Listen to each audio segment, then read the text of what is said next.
નમસ્કાર દર્શક મિત્રો, હું છું પરેશ ચૌહાણ. સૌરાષ્ટ્ર સમ્રાટ ન્યૂઝ ચેનલમાં આપનું હાર્દિક સ્વાગત છે. માંગરોળ તાલુકાના જૂના કોટડા ગામે બેટી બચાવો બેટી પઢાઓ અભિયાન અંતર્ગત બાલિકા પંચાયત સાથે સંવાદ કાર્યક્રમ યોજાયો. જિલ્લા મહિલા અને બાળ અધિકારીની કચેરી જૂનાગઢ તથા આગાખાન સંસ્થાના સંયુક્ત ઉપક્રમે બેટી બચાવો બેટી પઢાઓ અભિયાન અંતર્ગત બાલિકા પંચાયત સાથે સંવાદ કાર્યક્રમનું આયોજન કરવામાં આવ્યું.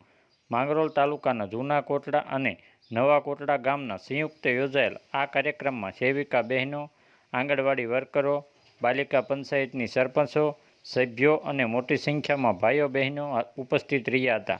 આ કાર્યક્રમમાં બાલિકા પંચાયતની કામગીરી, બેટી બચાવો બેટી પઢાઓ યોજના, મહિલાલક્ષી વિવિધ કાયદાઓ યોજનાઓ, બાલિકા પંચાયત થકી દીકરીઓનો સર્વાંગી વિકાસ થાય અને બાલિકાઓ સક્ષમ બને સહિતની માહિતી આપવામાં આવી હતી. ખાસ કરીને આ કાર્યક્રમ થકી ગ્રામ પંચાયતના સભ્યો સદસ્યોને પણ આ અભિયાનની જાણકારી મળે તેવા ઉદ્દેશ સાથે આ કાર્યક્રમ યોજવામાં આવ્યો હતો. બ્યુરો રિપોર્ટ નરસિંહભાઈ ખેર, માંગરોળ.